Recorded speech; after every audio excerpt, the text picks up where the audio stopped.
ভানু হাউসের সামনে দাঁড়িয়েই আপনাদেরকে গৌরীপুর হাউসের কথা বলছিলাম। তো বাড়িটা খুঁজতে প্রথমে আমাদের একটু সমস্যাই হচ্ছিল, কারণ আমাদের ড্রাইভার দাদাও জানেন না বললেন। তো সেই জন্য আমরা সবাই লোকাল মানুষজনদেরকে জিজ্ঞাসা করে এলাম।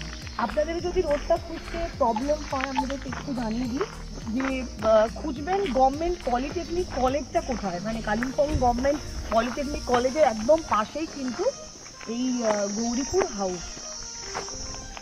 মানে দেখুন, আপনারা যদি দেখতে মানে পান বাড়িটা যে এখন অনেকটাই ভেঙে চুরে গেছে, কিন্তু এই বাড়িতে আমাদের রবীন্দ্রনাথ ঠাকুর থাকতেন। এই যে ফাঁকা গ্রাউন্ড দেখছেন, হয়তো উনি এখানে ঘুরে বেড়াতেন, হয়তো কেন বলছি প্রকৃত পক্ষেই উনি এখানে ঘুরে বেড়াতেন। এখান থেকে কিন্তু আমরা ওপর থেকে দেখছিলাম যে কালিম্পং শহরের একটা পুরো পাহাড়ের মাঝখানে যে কালিম্পং শহরের একটা পুরো ভিউ পাওয়া যায়। তো উনি সেই ভিউ দেখে মানে অনেক কবিতা লিখেছিলেন। এই যে এখানে লেখাই আছে বাড়ির একদম সামনে, এই যে ফলকটাতে, এই ভবনে কবিগুরু রবীন্দ্রনাথ ঠাকুর বাস করতেন এবং 25শে বৈশাখ 1345 সনে জন্মদিন কবিতা আকাশবাণীর মাধ্যমে আবৃত্তি করেছিলেন। অ্যাকচুয়ালি ওটা ছিল রবীন্দ্রনাথ ঠাকুরের 80তম জন্মদিবস। সেই সময়ই উনি এখানে তখন একটা টেলিফোন ইনস্টল করা ছিল, সেই টেলিফোনের মাধ্যমে উনি আকাশবাণীতে জন্মদিন কবিতাটা আবৃত্তি করেন। আর আমি একটা তথ্য আপনাদের দিয়ে রাখি যে অ্যাকচুয়ালি এই গৌরীপুর হাউস, এই হাউসটা বাংলাদেশের অধুনা বাংলাদেশের ময়মনসিংহ জেলার যে রাজা ছিলেন ব্রজেন্দ্র কিশোর রায়চৌধুরী, তিনি এই বাড়িটা রবীন্দ্রনাথকে থাকতে দিয়েছিলেন। তো একেবারে এই হিল টপে এই বাড়ি, এবং আপনি দেখুন এর আর্কিটেকচারাল প্যাটার্ন, মানে সবচেয়ে বিস্ময় লাগে এর আর্কিটেকচারাল প্যাটার্ন দেখলে। দেখুন একেবারে মধ্যযুগীয় স্টাইলে, একেবারে ইটালিয়ান আর্কিটেকচার, ইউরোপিয়ান আর্কিটেকচারের উপর ভর করে এই বাড়ি তৈরি। এখনও আমাদের কাছে এই বাড়ি আর্কিটেকচারাল পয়েন্ট অফ ভিউ থেকে একটা বিস্ময়। तो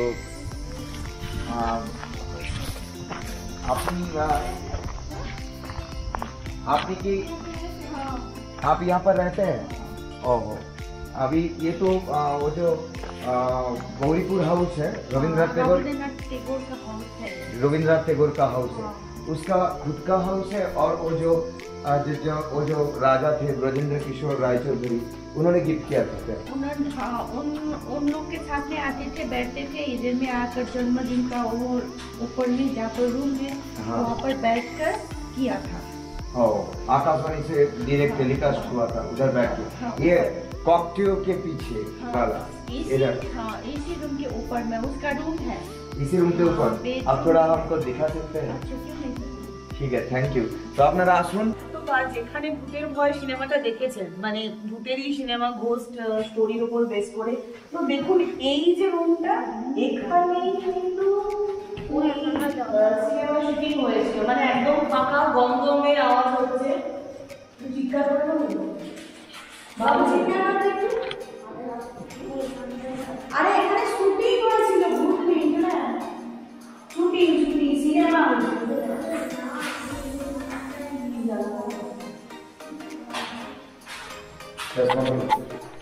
রবি ঠাকুর যেখানে জন্মদিন কবিতাটা উনি আবৃত্তি অ্যাকচুয়ালি করেছিলেন, আপনাদেরকে যেরকম জানালাম যে ওনার 80তম জন্মদিনে উনি ওই আবৃত্তিটা করেছিলেন আকাশবাণীতে, রেকর্ডিং করেছিলেন এখান থেকে। তো উনি যিনি এখানে আছেন, ওনাকে রিকোয়েস্ট করতে উনি বললেন যে আমাদেরকে দেখাবেন সেই রুমটা যেখানে বসে রবি ঠাকুর ওই রেকর্ডিংটা করেন এবং যেখান থেকে সরাসরি সম্প্রচার হয়েছে। হ্যাঁ, সরাসরি সম্প্রচার।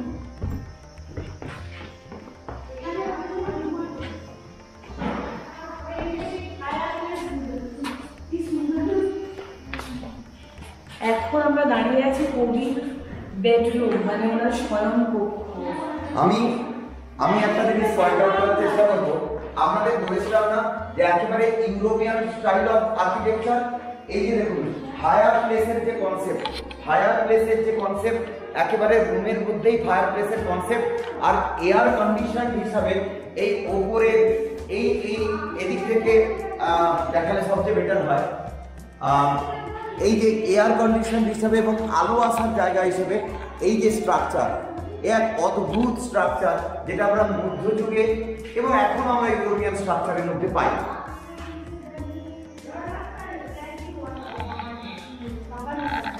इधर बैठकर Please. जन्मदिन का कविता किया था रविंद्रनाथ टैगोर ने।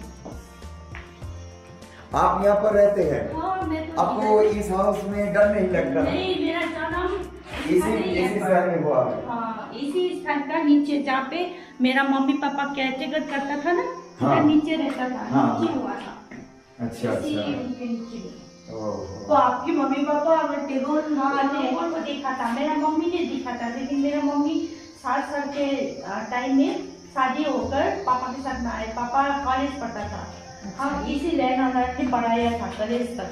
तो मेरा मम्मी ने देखी थी, मम्मी को बोलता था आजा बेटी, हाँ, माँ डर के मारे भागती थी, ऐसा बोलती थी। फ्रॉक तो पहनती थी, इतना छोटी थी ये।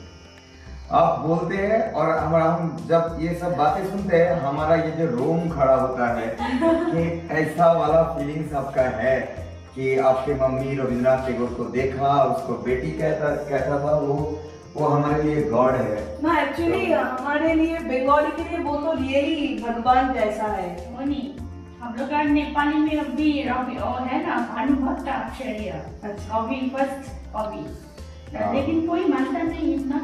लेकिन रविंद्रनाथ टैगोर को इतना मानते, कहाँ से आते हैं ना। हाँ, हाँ, हाँ। यही तो आश्चर्य लगता है मेरे को। मानना जरूरी है ना अपना। Thank you for your time and for your आपने ইনফরমেশন। আপনাকে অনেক ধন্যবাদ। अच्छा, नमस्कार। अच्छा नमस्कार, फिर आसू। हाँ, हाँ। हाँ, ये म्यूजियम बनेगा बोल रखा है, गवर्नमेंट टेक ऑफ किया ना, हेरिटेज बन गया अभी। রবি ঠাকুরের খুব পরিচিত একটা গান আছে, আমার খুব প্রিয় গান, যখন পড়বে না মোর পায়ের চিহ্ন এই বাটে। ওটা আলো সিনেমাতে ব্যবহার করা হয়েছিল ওই গানটা। তো ওই গানেরই একটা লাইন আছে যে তখন কে বলে গো সেই প্রভাতে নেই আমি। আজকে এই গৌরীপুর হাউসে এসে আমার সেই কথাই মনে হচ্ছে, রবি ঠাকুর এখন নেই, কিন্তু ওনাকে নিয়ে আমাদের কল্পনা, আমাদের চিন্তা ভাবনা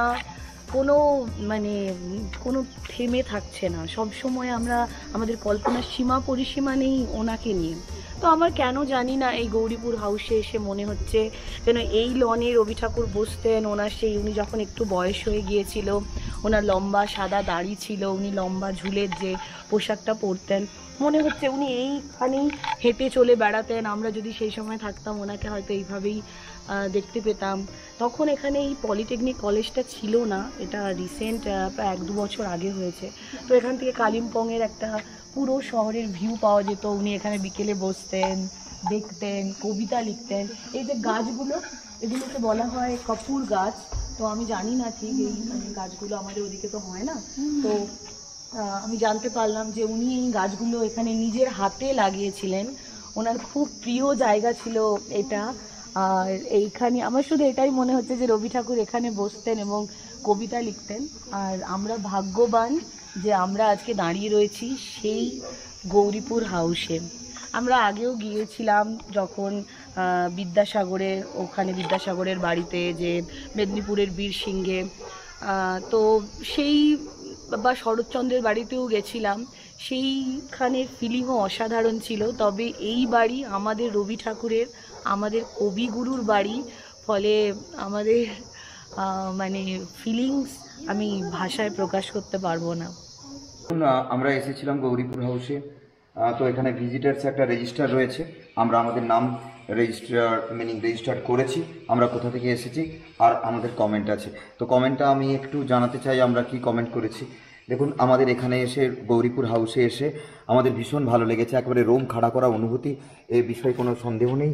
আমরা ফিল করেছি এটা গৌরীপুর হাউসে এসে। কিন্তু একটা জিনিস আমাদের একটু বাজেই লেগেছে, যেভাবে হাউসটা এত মানে আর্কিটেকচারাল পয়েন্ট অফ ভিউ থেকেও, যদি রবীন্দ্রনাথের কথা আমরা ছেড়েও দিই, তো আর্কিটেকচারাল পয়েন্ট অফ ভিউ থেকেও এই বাড়িটা একটা অদ্ভুত নিদর্শন আর্কিটেকচারের। তো সেই দিক থেকে হলেও গভর্নমেন্টের উচিত এই বাড়িটাকে রক্ষা করা। অবশ্যই আমরা আমাদের প্রেয়ার রেখেছি সেন্ট্রাল গভর্নমেন্টের কাছে, অবশ্যই আমাদের প্রেয়ার রেখেছি আমরা স্টেট গভর্নমেন্টের কাছে। এখানে যারা রয়েছেন তারা খুব সুন্দর ব্যবহার, ওনাদের ব্যবহার ভীষণই সুন্দর। আমাদের সঙ্গে উনি সময় দিয়েছেন এবং সমস্ত তথ্য পরিবেশন করেছেন। ওনার কাজের মধ্যেও সময় দিয়ে আমাদেরকে ঘুরিয়ে দেখিয়েছেন। তো আমাদের প্লিজ আপনারা যদি আমাদের ভিডিও দেখে থাকেন তাহলে প্লিজ আপনারা এই হাউসটাকে রক্ষা করুন, এই গৌরীপুর হাউসকে আপনারা রক্ষা করুন। কারণ এই গৌরীপুর হাউস মানে স্ট্রাকচারাল প্যাটার্ন থেকে আর ইতিহাসগত দিক থেকে আর আমাদের আবেগের জায়গা, এটা আমাদের ভীষণই আবেগের জায়গা।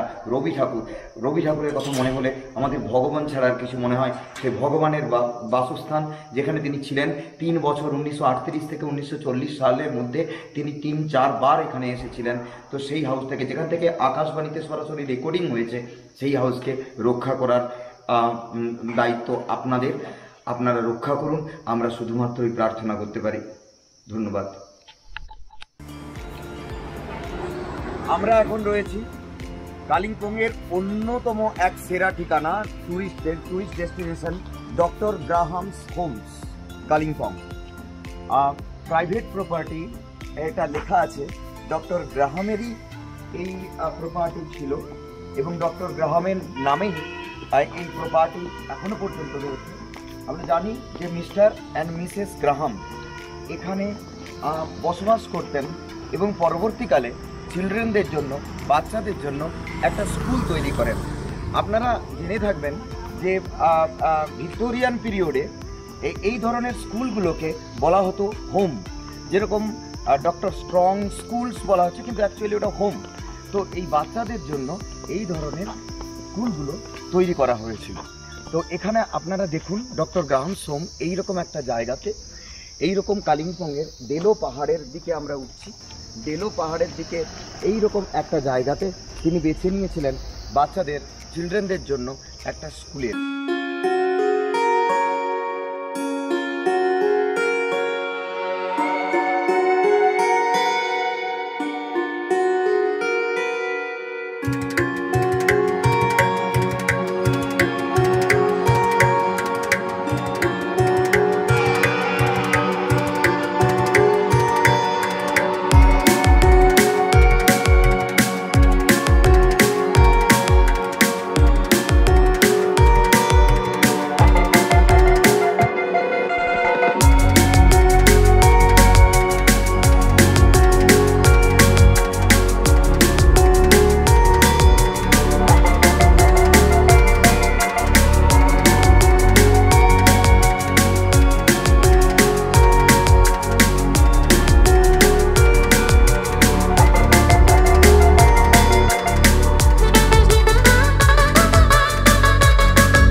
রাস্তা দিয়ে কালিম্পং বাজার পেরিয়ে মঙ্গলধামে আসতে হয়।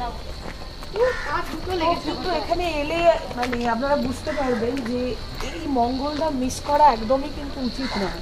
কারণ মন্দিরের স্ট্রাকচার বা এখানের পরিবেশ, এখান থেকে আপনি পুরো কালিম্পং শহরকে দেখতে পাবেন। আর সেই সঙ্গে এই মন্দিরের যে সুন্দর স্ট্রাকচার, ভগবান শ্রীকৃষ্ণের মানে ভগবান শ্রীকৃষ্ণের মন্দির, এই মঙ্গল ধাম।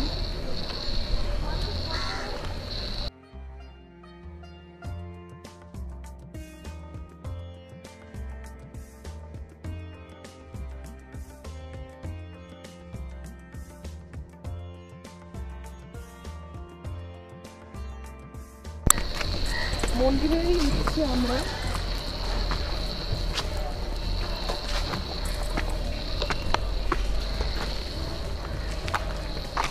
এখানে জুতো খোলার জায়গা আছে, জুতো খুলে আমরা মন্দিরে ওপরে উঠি।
মন্দিরটা ঘুরে মানে পরিক্রমা বলতে পারেন, ওই দিক থেকে এদিকে এসেছি।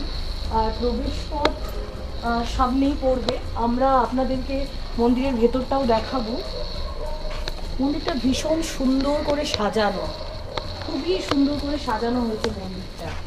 মন্দিরটা 1990-র দশকে বানানো, তো সেই জন্য বুঝতে পারছেন মানে এখনো সেরকম মেরামতির কিছু প্রয়োজন নেই, খুবই সুন্দর রয়েছে। চারিদিকে সুন্দরভাবে বাগান রয়েছে, মানে মেইনটেনেন্স যে নিয়মিত হয় সেটা বোঝাই যাচ্ছে। আচ্ছা, এদিকটা একটু দেখতে দিই। আপনারা দেখতে পাচ্ছেন যে রেসিডেন্স লেখা আছে। এই মঙ্গল ধামে কিন্তু আপনাদেরকে তো 360 অ্যাঙ্গেলে ভিউটাও দেওয়া হলো পাহাড়ের। তো এই জায়গাটা এতটাই সুন্দর সব কিছুর কারণ এখানে কিন্তু হোমস্টেরও অনেক ব্যবস্থা করা আছে। আপনারা চাইলে এখানে হোমস্টেতে থাকতে পারেন।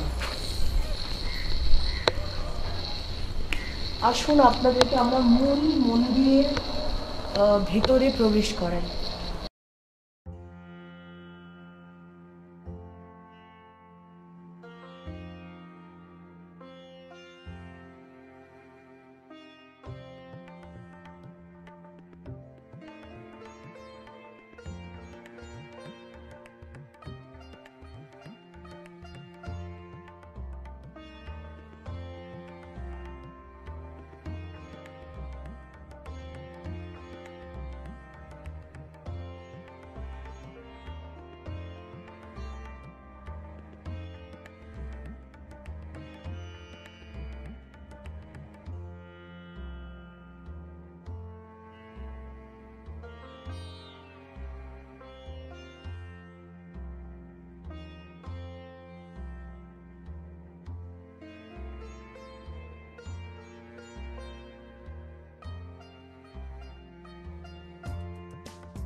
অবশেষে আমরা এসেছি আমাদের the most desired place, the most desired destination of Kalimpong, that is Delo park.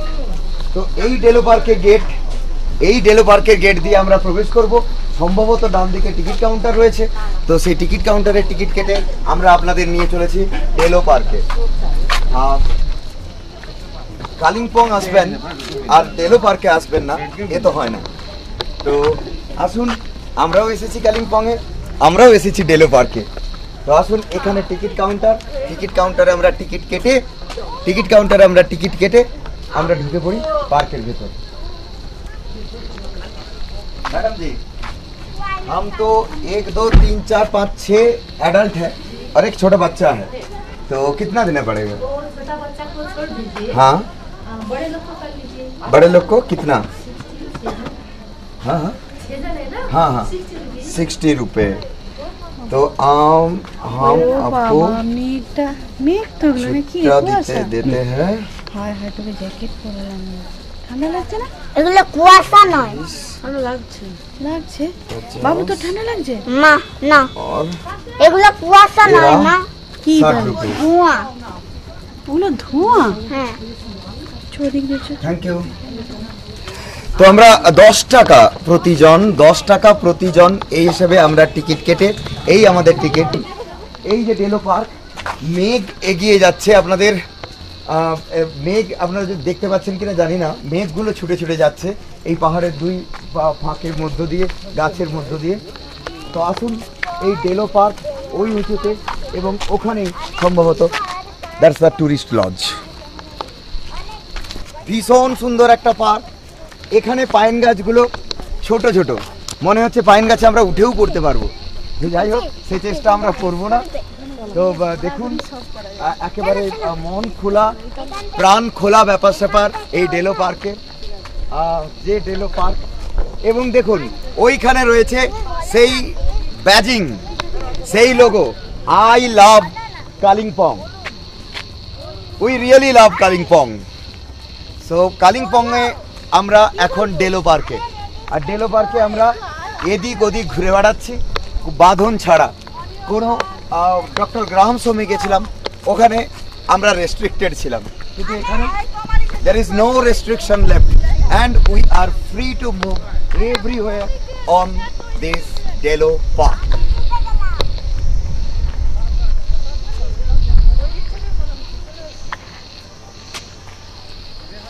ক্রমশ আমরা এগিয়ে চলেছি, এই ওপরে উঠছি ডেলো পার্কের দিকে, ডেলো পার্কের টপে এবং টুরিস্ট লজের দিকে।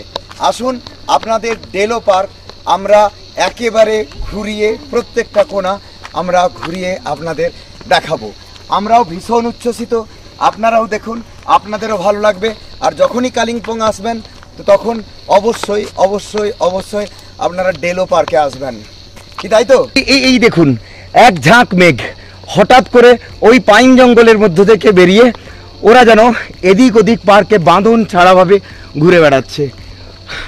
ওরাও আমাদের মতো বাঁধনহীন। আসুন আমরা এগিয়ে চলি। Finally we are at the top, আমরা একেবারে উঁচুতে, আর এই সেই টুরিস্ট লজ। আপনারা দেখুন, একটা 360 ডিগ্রি ভিউ আমি দিতে বলবো। আপনারা দেখুন, ডেলোর এখান থেকে একটা 360 ডিগ্রি ভিউ। আর এই টুরিস্ট লজে আপনি প্রি বুকিং করে আপনি এখানে থাকতেও পারেন।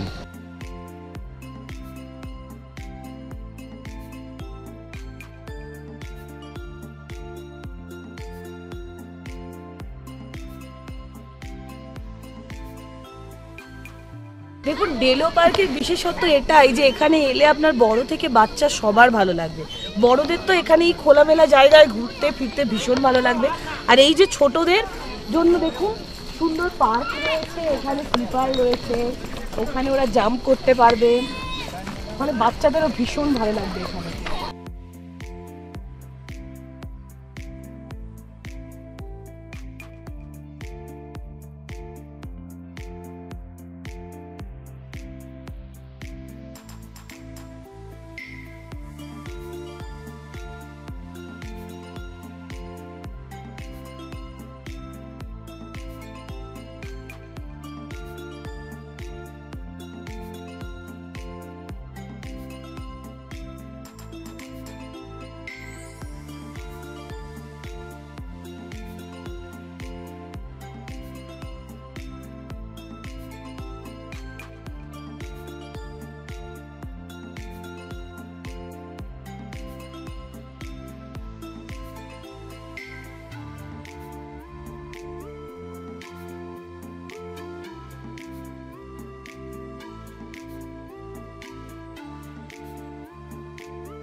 ভালো, কতটা ভালো।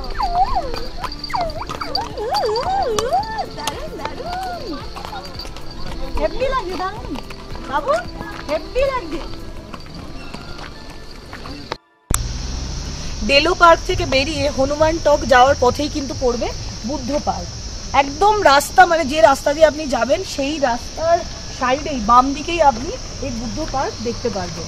ভীষণ সুন্দর। দেখুন বুদ্ধিস্ট দের একটা মানে প্রধান যেটা মেন সিম্বল আপনি বলতে পারেন, এই যে ফ্ল্যাগগুলো বিভিন্ন কালারের, ইয়েলো, রেড, গ্রিন, হোয়াইট সব কালারের ফ্ল্যাগগুলো কিন্তু এটাই বুদ্ধিস্টদের মেন মানে সিম্বল। তো সেটাই একদম সামনে টাঙানো হয়ে আছে, বাতাস হচ্ছে, ফ্ল্যাগগুলো পটপট করে উড়ছে, দেখতে ভীষণ ভালো লাগছে। আর এই রাস্তা দিয়ে এখানে এন্ট্রি গেট আছে, তো ওখান দিয়েই আমরা বুদ্ধ পার্কে ঢুকবো।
এখন দাঁড়িয়ে আছি আমাদের আজকের লাস্ট ডেস্টিনেশন, অর্থাৎ আমাদের কালিম্পং ভ্রমণের লাস্ট ডেস্টিনেশন হনুমান টকের সামনে।